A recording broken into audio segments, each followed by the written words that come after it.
O inimigo está morto? Boa tarde. Não, nunca. Boa tarde. Boa tarde. Eu sempre vou trabalhar. Então o que eu falei no jogo aberto ali faz sentido.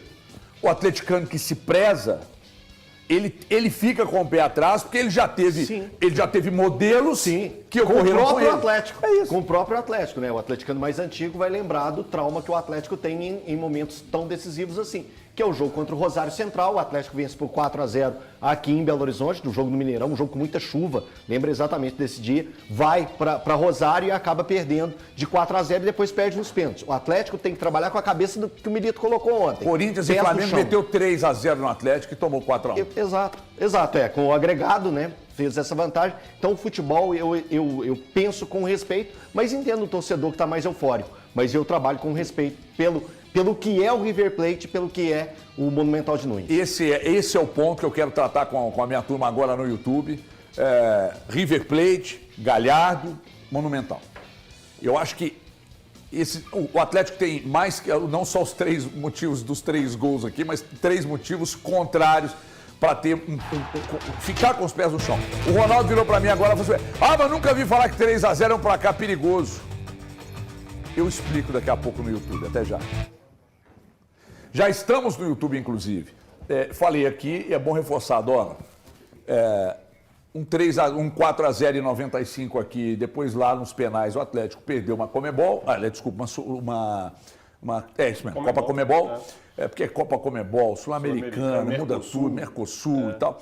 Então é o seguinte, aí depois disso, os anos se passaram, e aí um 3-0 para o Corinthians, que tinha um bom time, Sim. Abriram 3-0 e tomaram um placar reverso de 4-1, e aí depois o Flamengo que tinha um baita time e o Atlético também aplicou uma inversão de placar, meteu um 4-1 e aí o Atlético naquele ano sagrou campeão. O que eu quero dizer? Tudo é diferente. O Atlético é um time hoje com personalidade, é um time cascudo, é um time que está muito azeitado defensivamente. Eu acho que são motivos para o torcedor ficar otimista. Agora, nada mais que isso, né, Dona? Pois é, boa tarde para o pessoal de casa também que está acompanhando no YouTube. E além disso, se a gente lembrar os 2 exemplos que você deu do próprio Atlético, né, na Copa do Brasil, o 3-0 veio já durante o segundo jogo. Então o Atlético inverteu uma vantagem de 3-0 do adversário em menos de 90 minutos. Então agora o River tem 90 completos para poder fazer a mesma coisa, né? Então é lógico que tem que ter um cuidado, tem que ter um respeito, mas uma desclassificação com 3-0 no primeiro jogo é uma tragédia. Absoluto. Assim como foi quando o Atlético conseguiu também, né, contra Corinthians, Flamengo, as viradas da Libertadores, né? Quando você constrói uma vantagem muito grande, se você depois deixa escapar, é uma tragédia enorme, né? Seria um golpe, inclusive, duríssimo para o Atlético para depois jogar uma final de Copa do Brasil, né? Para ter o restante da temporada ali pela frente. Mas o que mais deixa confiante o torcedor, eu acho que não é nem o placar em si. Aliás, o placar é determinante, né, claro. Mas o Atlético não só venceu, como dominou muito bem a partida. Passou sólida, né? E foi aquele domínio que não foi simplesmente o time lá em cima no ataque, finalizando 4, 5, 6, 7 bolas. O Atlético, a sensação que a gente teve assistindo o jogo, ou melhor, pelo menos eu tive, é de que o Atlético, desde o primeiro minuto, tinha total conhecimento do adversário que ele tinha pela frente. Sabia o que fazer, né, Dom? Sabia o que fazer, sabia quem estava enfrentando, sabia, o River é um time que vai explorar isso, vai explorar aquilo, que se defende de tal maneira, e já jogou de uma forma que era tipo um antídoto, né? Então o controle foi muito nítido desde o início do jogo. E até nas substituições, né? Quando você pensa as substituições que o River fez, quando você pensa assim, tira o Nacho e coloca o Meza. São 2 jogadores com características diferentes, mas os 2 foram blindados. Ainda os 2 junto, isso, né? isso. Duas alterações dessas no segundo tempo. Olha o poder desse time. Desse time, o que tem no banco de reserva. E o Echeverri nem entrou no jogo. Ou seja, é um time que tem muito poderio ofensivo, muito poderio em banco de reserva, entre o time que é o titular. Então tem muita qualidade. Mas o torcedor atleticano, ele no momento, hoje, quando ele vê a consistência desse time do Atlético, dá mais confiança para o atleticano pensar na próxima terça-feira. É saber que o Atlético vai entrar com uma postura de jogos que o Atlético já demonstrou ter essa capacidade de se defender. contra o próprio São Lourenço, uma equipe argentina, contra o São Paulo, Fluminense, a forma até que foi, o jogo com o Fluminense com que o perdeu. Fluminense, o jogo que perde, o gol veio foi a lá no acontecer aos finalzinho. 40 e tantos minutos do segundo tempo. Então, isso passa ao torcedor atleticano uma maior confiança. Saber que esses atletas entendem o sistema que o Milito implantou e vem implantando para ter esse controle na próxima partida. Mas foi uma vitória, assim, eu acho que a gente tem que destacar hoje também essa vitória, que foi épica, que vai ser lembrada pelos torcedores do Atlético, não só os que estavam na arena, mas os que acompanharam a partida, para a eternidade. Eu acho que daqui 20, 30 anos, essa partida vai estar sendo usada como exemplo. Assim como a gente recorda de várias partidas, 2021, quando a gente... 3 a 0 21 contra o próprio Sim, River. quando a gente vai lembrar algumas partidas, não, eu tô falando que agora a gente recordou de uma Quais tragédia. foram os placares de 21, 3-0 e... É 1-0 lá 1 a 0 para o Atlético 1 a 0 e lá. 3-0. O agregado foi 4-0 para o Atlético. Não só, né, uma partida difícil, como a gente acabou de lembrar aqui, que foi o Rosário Central, que vai completar o ano que vem 30 anos. A gente lembra, recorda para fazer algumas citações. E a partida de ontem em si, a vitória maiúscula do Atlético, grandiosa do Atlético, histórica do Atlético de ontem, a atuação do Deivinho, né, a atuação do sistema defensivo do Atlético, o torcedor do Atlético e outras torcidas vão lembrar por muitos e muitos anos. E a gente também tem que ressaltar que, assim, nós estamos falando de um time do Atlético que tem muitos jogadores experientes, muitos jogadores que já venceram no clube ou já venceram em clubes que jogaram anteriormente, e tem uma mescla interessante com jogadores que com certeza estão muito afim de ganhar. A gente sente isso quando vê o Atlético jogando os mata-matas, né? Eu até estava comentando antes do programa ali na redação, o Batalha, por exemplo, o espírito que o Batalha está levando para o campo, né? Se a gente for pensar que é um jogador aí que já está com seus 32 anos e jogou em clubes até de menor expressão até então, né? Não tem tantos títulos na carreira, não é aquele cara que empilhou canecos, imagina o que ele está afim de ganhar uma Libertadores agora, nesse momento da carreira, né? Sabe-se lá quantas oportunidades ele vai ter até a hora de se aposentar, né? De ganhar um título como esse. Então, assim, a gente vê e sente nesse time do Atlético realmente uma mobilização muito maior quando os jogos são de mata-mata. Vocês lembram que ontem eu perguntei aqui sobre essa questão da mobilização, se isso faz efeito? Mobilização, eu estou dizendo assim, Você viu ontem? esses lances internos, vamos lá, vamos buscar, não sei o quê, o foco é aqui, etc. Posso dar um estresse em exemplo? campo, né? Posso dar um exemplo sobre isso, sobre essa mobilização, sobre essa entrega, sobre essa vontade?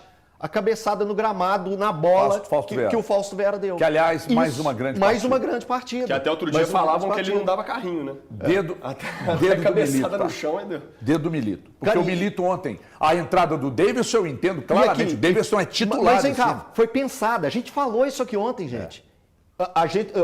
Quando a gente viu a escalação, nós aqui, que estávamos aqui, não ficamos surpreendidos, porque debatemos ontem no programa a presença do Fausto. Ô, Thiago, você não é tão comedido, né? Não, nem um pouco. É porque uma coisa é o que os jogadores e a comissão técnica têm que pensar, outra coisa é o que eu penso, né? É diferente. Eu entendo que jogadores e comissão técnica não possam ir ao microfone e dizer que já acabou, mas já acabou, né, HG?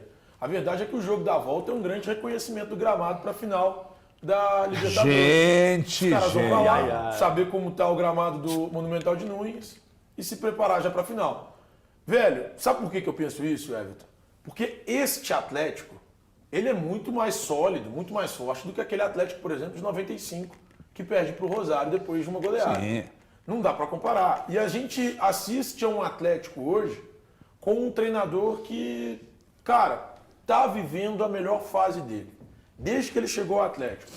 Ele chega, todo mundo se encanta, todo mundo acha bonito pra caramba o jogo que ele implementa. Só que hoje não tem nada que a gente possa apontar. Isso é um problema. O que a gente apontava como problema até 20, 30 dias atrás, que era o Fausto Vera, deixou de ser problema, é solução. Então hoje a gente olha para esse Atlético que vive a melhor fase dele, é sólido defensivamente, tem opções, porque se você tira o Leandro, você tem o Sarabia, você tem opções no meio, que você tira o Otávio, você tem o Fausto Vera, você tem opções do meio para frente, que se tira o Rubens, tem o Davidson, e olha para um Atlético que, além de ter essas opções, o Atlético ainda tem alguns desfalques. O Zarate, que é um cara que todo mundo tratava como titular, está machucado. O Bernard, que chegou com pompa e circunstância, está machucado. Cara, a gente olha para esse Atlético, eu não consigo imaginar que o Galo de hoje possa ser derrotado pelo River por 3 ou mais gols de diferença. E aí, uma coisa que até o próprio Olé fez de exercício, porque depois do jogo ontem, uma das minhas maiores diversões é abrir a página do Olé para dar risada. Então, eu abri, o Olé fez um exercício que eu tinha feito já sozinho. E depois fiz vídeo para falar disso. O Atlético hoje perdeu quantas vezes por 3 ou mais gols de diferença nessa temporada? 3 vezes. Palmeiras, time reserva. Reserva não, né? Desfalcado. O Atlético completamente desfalcado. Bahia, time reserva. Aí sim, time reserva com alguns titulares. Era alternativo, né? Era uma merda. O Mariano era o lateral direito. Deixa eu mudar só o dedo aqui. O Mariano era o lateral direito. E o outro jogo que o Atlético perde por 3 ou mais gols de diferença, Botafogo, que é o time completamente Flamengo desfalcado. também perdeu. E aí, ficou 4-2. Desculpa, verdade. Então, por 3 ou mais gols de diferença, são esses 3 jogos. O Atlético perde um jogo com o time completo por 2 gols de diferença, que é contra o Peñarol. Com o time completo, o Atlético não perdeu, sob o comando do Milito, por 3 ou mais gols de diferença. Lembrando que 3 gols de diferença levaram o jogo para os pênaltis. Isso nem é o suficiente para o River se classificar. Então, em cima disso tudo, da consistência desse time, do ótimo trabalho que faz o Milito, do retrospecto desse time na temporada. Davidson só falta fazer chover na arena e Galo atropela o River Plate nessa semifinal, colocando um pezinho já praticamente na decisão da Libertadores. Um jogador que teve um custo muito baixo a sua contratação. O Atlético ainda não resolveu totalmente a sua situação com o Cuiabá para o pagamento do Davidson. O Cuiabá até chega a entrar na justiça contra o Atlético Mineiro para poder receber o valor todo e vamos ver como vai desenrolar essa situação. O importante é que o Davidson, desde que chegou, tem sido muito importante para o Atlético, fazendo os 2 gols da classificação contra o Fluminense e agora fazendo mais 2 gols na semifinal da Libertadores.